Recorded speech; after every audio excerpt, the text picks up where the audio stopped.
Mes chers compatriotes, pendant 10 jours, j'ai eu le bonheur de rencontrer des concitoyennes et des concitoyens, femmes et hommes, dignes et louables, qui, en acceptant d'honorer l'invitation du président de la République, ont donné la preuve de leur profond respect des institutions et de la République.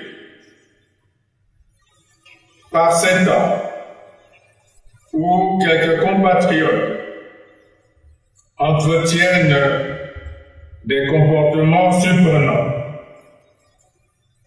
une telle attitude de bienséance républicaine ne peut qu'être appréciée et saluée. Voilà pourquoi je saisis la présente opportunité solennelle pour renouveler à ces fervents patriotes mes remerciements et la profonde reconnaissance de la nation. Pendant 10 jours, du matin au soir, j'ai eu le privilège d'entendre, d'écouter attentivement 400 Congolaises et Congolais de couches différentes et de conditions diverses, responsables des institutions nationales, anciens chefs d'État, anciens présidents de l'Assemblée nationale, anciens premiers ministres, anciens ministres, représentants des partis politiques,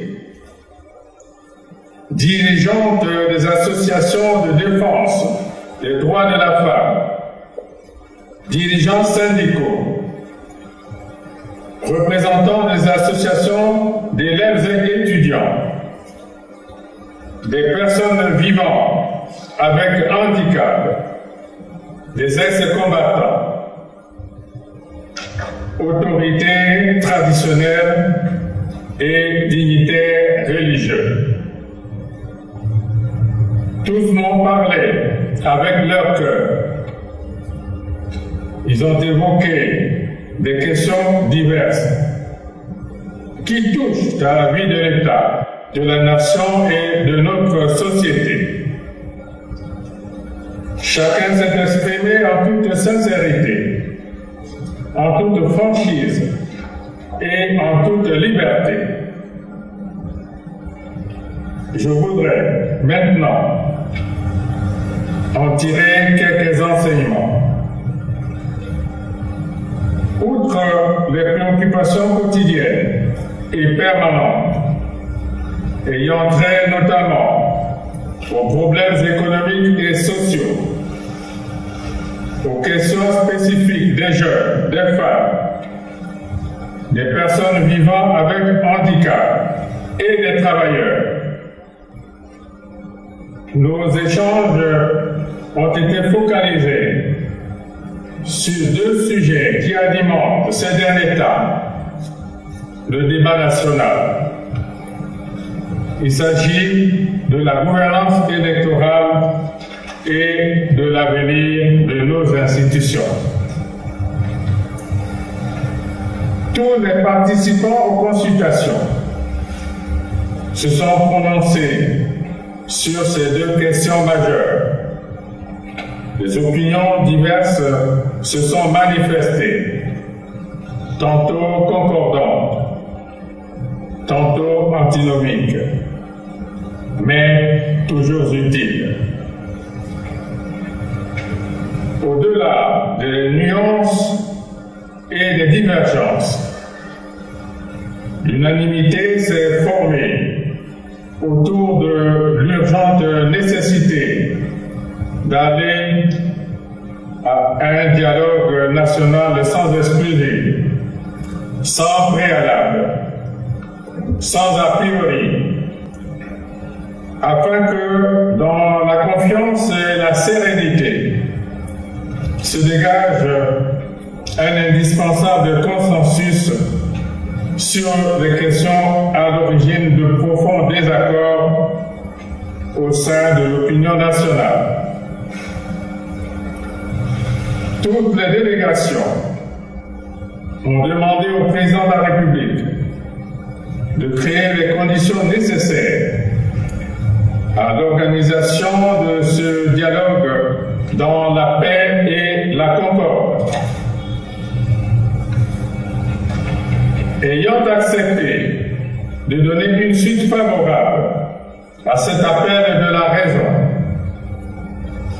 j'ai décidé de mettre en place une commission préparatoire au dialogue national au sein de laquelle il y aura un comité d'experts chargé d'apporter des éléments de réponse technique aux questions suivantes. Premièrement, comment devrait-on organiser au mieux les scrutins à venir dans notre pays? Deuxièmement, fait-on, oui ou non, évoluer les institutions de la République? Si c'est oui, dans quel sens souhaite-t-on les faire évoluer? Et si c'est non, pourquoi?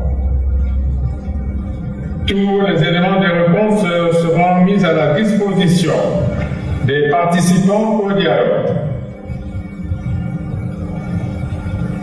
J'ai aussi arrêté que le dialogue national aura lieu du 11 au 15 juillet 2015. Il traitera des principales préoccupations mises en exergue par les uns et les autres. Et ici, résumé en ces deux questions.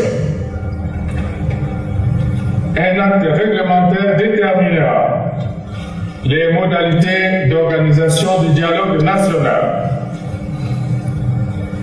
Mes chers compatriotes, les consultations des forces vives de la nation auxquelles j'ai procédé ont été une expérience passionnante et utile, un exercice unique et fécond.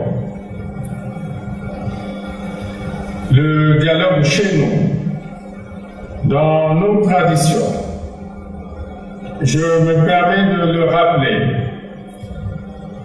est porteur de progrès, de compréhension mutuelle, d'apaisement. Ce ne sont pas de simples mots. C'est une foi partagée, de laquelle nous avons toujours su, ensemble, chaque fois que nécessaire, sans interférence extérieure, tirer le ressort qui donne au Congo la possibilité d'aborder son avenir dans la paix. Voilà donc qui est attendu du prochain dialogue. Qu'il fasse de telle sorte que le Congo aplanisse ses contradictions et ses divergences dans la paix, toujours dans la paix. J'y verrai personnellement. Vive la République!